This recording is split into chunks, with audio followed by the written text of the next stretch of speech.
Welcome back to Lessons from Dimension 20. Today I am in a new location. Pretty cool. Not the gray, boring background, but don't worry, it's temporary. I'll be back soon. There are some dogs and it's incredibly windy where I am, so if there's background noise, I don't apologize. It's not my fault. Today we're looking at episode 3 of Dimension 20's Fantasy High, Rise of the Dead Teens. It's a roleplay episode, so let's see what's going on. The episode starts off with Kristen standing at the gates to Cornheaven, with Arthur Eggfort standing beside her, who has a short conversation before climbing into her backpack, a full man in this backpack, and Kristen smuggles him into heaven. Kristen then meets up with Helio, her god, who kind of turns out to be a bit of a frat boy type guy, and Kristen starts to have a wavering sense of faith. She asks Helio why bad things happen to good people. Helio doesn't answer and sends Kristen back to the mortal plane. Gorgug wakes up in a dark forest, with leaves falling from the trees that cut open his hand when he tries to grab for them. Standing next to him is Mr. Gibbons, the guidance counselor, who starts talking about how he really needs to process through some feelings, some hard feelings. It's going to take him a while, and he has some unfinished business as he starts to turn translucent. Kristen, Gorgug, everybody else who was unconscious wake up finally and look around, see what's going on, and they start to have a conversation to figure out what comes next. Adine casts Detect Magic on a barrel of cream corn that the corn ooze came out of, and discovers that a lot of infernal magic took place, probably what animated the corn in the first place, as well as a mage hand, her own mage hand that she cast when Kristen's book fell into the corn ooze and she went to retrieve it. Everyone then argues about who they should get to help, or if they should get anyone to help, since Doreen talked about how seems like the faculty had something to do with it. So the party is pretty weary of any adult. Fabian goes to get Vice Principal Goldenhorde to try to help with whatever just happened. Goldenhorde doesn't really have much to help, so he calls the police.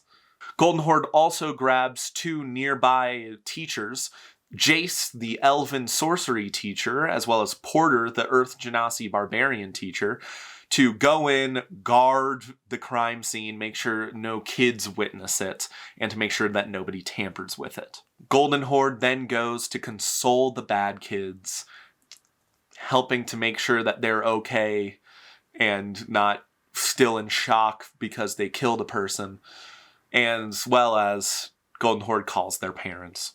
Daybreak comes up to the party to help out as well, offering new clothes, owlbear hoodies and sweatpants, since the current party's clothes are either covered in corn or blood or both. Adine and Gorgug both roll insight checks, Adine failing with a 6 and Gorgug getting a natural 1. Insight check as well. Yeah, go for it. That one. That one? This guy, it's weird because you are a half-orc. This guy could be your dad. Dad? Yeah. Daybreak looks at you and goes, what? Are you my dad? Riz hides in the cafeteria to make sure that Jace and Porter don't do anything to tamper with the crime scene, and he overhears Jace, after casting Detect Magic, see that it had something to do with fallen angels. The cops then show up. Riz, still hiding, manages to overhear this really gumshoe type of cop, once again keeping with that just going full throttle on the genre. Overhearing this cop talking about fallen angels as well. The bad kids' parents eventually come and pick them up, and there are some very good scenes about the different reactions of the parents of the children. You have very, very different sides where, on one hand, Bill Seacaster comes in with gusto, excitement, and pride at his son for committing violent acts on his first day at school, while Adine's parents show up with huge disdain, mostly because she got detention. The scenes are very cool to watch, and it shows a good look into how to make NPCs actually have varying reactions to things. Sometimes in my own games, I often just make NPCs either not react at all or react in very, very similar ways, but showing off these different reactions not only helps the world feel whole, but also helps the characters in their character development. Having that support of having other people's reactions lets them have their own reactions as well. It's a very good idea to do in your games. Next morning, Kristen adds the rest of the party to Prayer Chain so that they can keep in contact without the fear of being watched on. They head off towards an outdoor assembly that takes place that day, where now Principal Golden Horde gives a eulogy about how violence occurs, how risk is always there when you're adventuring, and how heroes often die of heroic acts. Really not a good eulogy, a bad eulogy. After he finishes, he then starts talking about the announcements, a thing that happens after every eulogy. The announcements are that Prom King and Queen have been reinstated. Golden Horde asks for students to tell adults about how they have 2 new job positions open, as well as the fact that a new security system is installed by the head of the AV club, Biz Glitterdoo, who is now adding security camera crystals to the hallways and to the outside of the school building. The kids all go to class, and we see their scenes of what they do during their off periods, starting with Fig, who starts going into the Lost and Found, finding all the clothes that she can, and starts throwing clothes up on the security cameras. Golden Horde starts talking to her, but because Fig wants to make it sexual, he instead grabs a new teacher. And Miss Jones, who is, I think, the fighter teacher, but might be the ranger teacher, I honestly forget, also tells her to stop. She then decides to go to Barbarian class because she's wary of Porter and thinks that he has something to do with what happened. And Gorgug makes a fool of himself by singing. Okay, Miss Jones is the fighting teacher. I just looked it up, so there you go. Riz goes to the AV club to ask questions about the security cameras and finds Skrank Douglas and Aarakocra and the turtle Shelford Turtle Person. Listen, you don't have to be creative when coming up with This is like one of the most popular D&D shows, and they have the name Shelford Turtle Person. You don't need to be creative. But Riz goes and talks to Biz Glitterdoo about the security cameras and kind of sees that, wow, Biz Glitterdoo is kind of me. And I do not like it. This guy is a loser nerd. So Riz kind of has a bit of a realization about himself. But then he sees Penelope Everpetal standing and looking worried outside in the parking lot. Adine and Kristen go to the library to get some books. Adine gets a book on the history of Solace, as well as Abracadabra, Look at Me Now, My Life in Magic by Arthur Eggford, his autobiography. While Kristen, instead, just gets a simple history book about Falinel. The rest of the party goes outside. Gorgug hangs out way far back, just kind of watching. Riz crawls into Fabian's backpack so that he can hear the conversation, but he's not as cool as Fig and Fabian, who do actually go up and approach Penelope Everpetal. Fig casts friends on her flask of peppermint schnapps that she has to try to cast friends on Penelope in a subtle way, which isn't how the spell works, but Brennan does allow it because of something we call the Rule of Cool. The Rule of Cool is one of those unstated D&D rules, and it's one that Brennan and the rest of Dimension 20 does really well. This rule basically states that if the players want to do something cool, let them do it, as long as it doesn't fundamentally break the game. allowing players to cast Grasping Vine or Web to either Indiana Jones or Spider-Man swing across a large gap isn't fundamentally going to break the game, but it's also not something that the game allows for either in its stated rules. So as a DM, allowing that to happen because it's cool is something that's really going to help your players feel good, cool, and creative about themselves in the world and in the game. It lets your players feel good, and that's always nice to do. As long as what they're trying to do isn't fundamentally breaking the game, let them do it. And as a player, you might as well always ask, because the worst thing that the DM is going to say is no. And hey, you can never knock the hustle, am I right? They talk to Penelope about Johnny Spells. Johnny Spells has apparently been dating Penelope's best friend, Sam Nightingale, since summer. And Penelope explains that Johnny Spells is a kind of a weird guy who hangs out near a gas station or a garage next to the highway. Penelope goes on to talking and eventually mentions Penny Luckstone, Riz's missing babysitter. This causes Riz to vomit inside of Fabian's backpack, and Fabian responds with just chucking the backpack across the parking lot with Riz and the vomit still inside. Penelope sees Gorgug run over, steal Fabian's backpack, and run back over to where he was hiding, which Penelope then starts just yelling at him that he's a freak, and Fabian and Fig join in to keep up the facade. Penelope then goes to explain something very strange. Johnny Spells doesn't fuck. What? Impossible. The guy that hangs out with high schoolers when he's like 25? That's crazy. The friend spell eventually wears off, and because of how friends work, how it lets the person that it's cast on know that it was cast on them, Penelope gets really pissed off and starts threatening both Fabian and Fig as she storms off. However, before she can get out of earshot, Fabian and Fig both roll high enough persuasion checks to convince her that actually Gorgug, the loser freak who stole the backpack, casted the friend spell. This leads to Penelope saying, "Oh my god, I'm so sorry. I am going to murder Gorgug." Socially, of course. Socially. The group meets back up to decide what happens next. They decide to go and check on Ostentatia Wallace, the dwarven girl that Riz paid to go and spy on Penelope in the woman's bathroom 2 episodes before.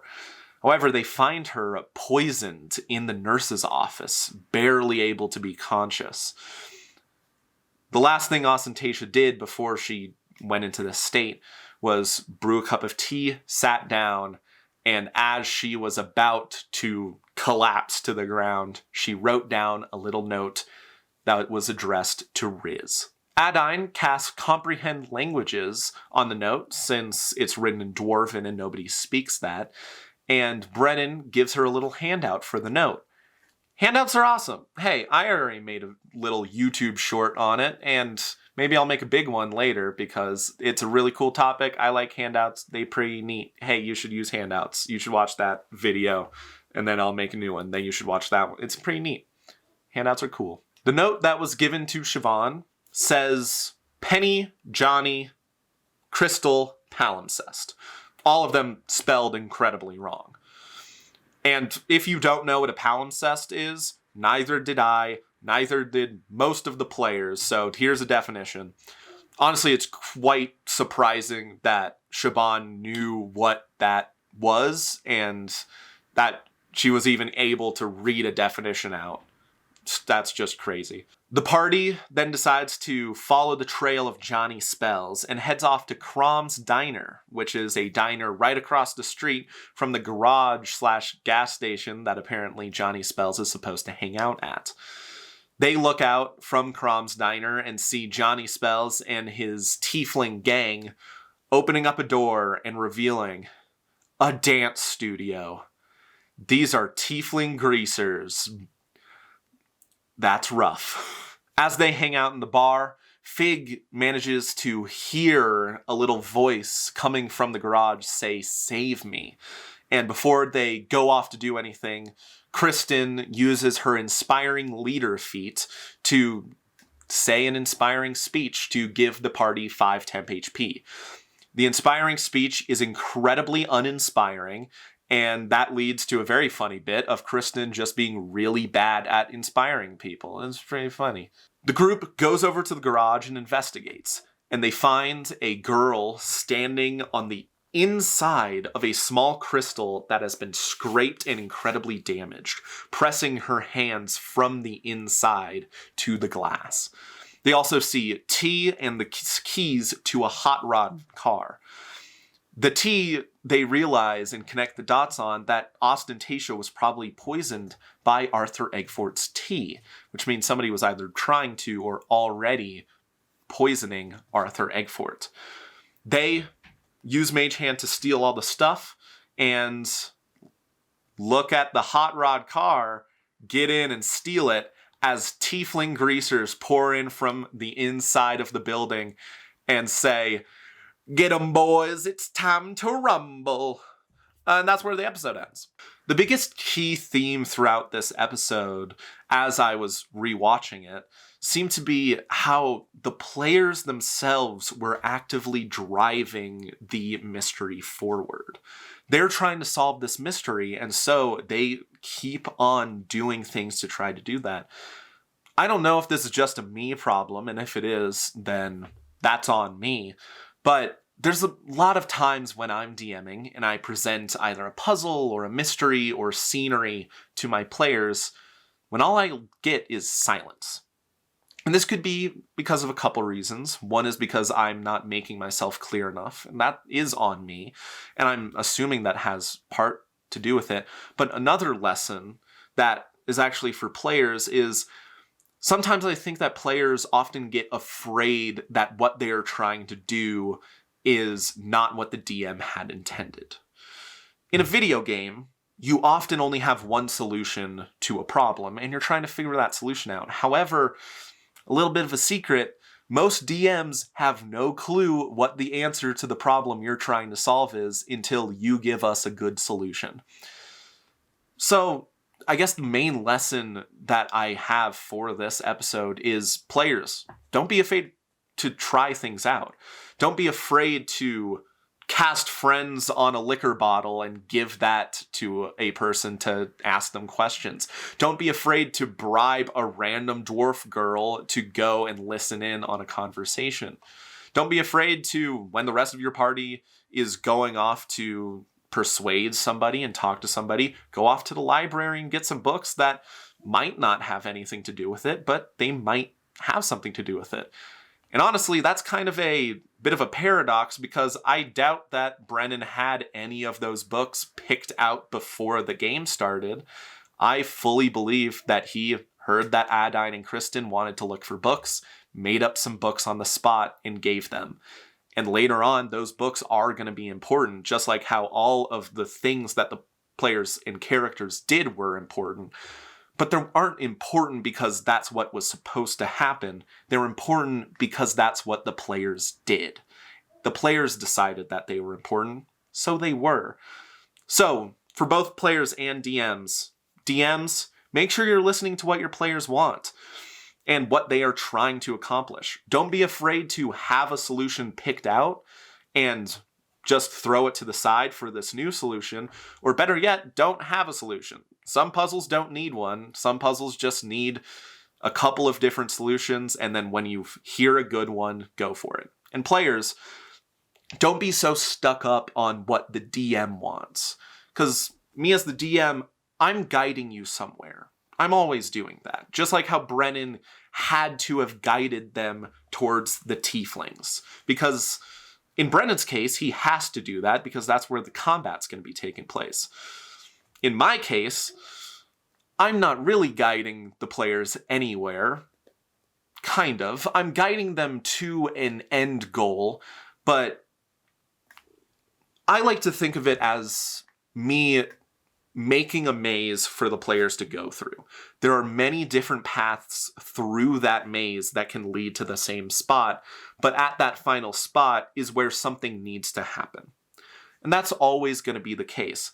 But that's not a railroad, and you don't need to think of it as one. It's more of just a multiple sets of pathways that can go down. And hey, maybe your players brought a machete in and start chopping up the hedgerows. That's fine. Just make sure that as players, you're going through and trying to do what you want to try to do. Don't be so stuck up on what you think the DM wants you to do. And DMs don't really have an idea of what the players want you to do. And if you do have an idea, don't let it be the only idea. If the players think of a better idea, or if you think of a better idea, swap it in. Nobody's going to know, nobody's going to care, as long as they're having fun. Well, that's all for this week. I'll see you in 2 weeks for Rumble Road. Until then, you can check out some of the other videos that I've made. You can check out some Dimension 20, or you can just play some D&D yourself. Honestly, that's probably the best choice. Have a good one. I'll see you then.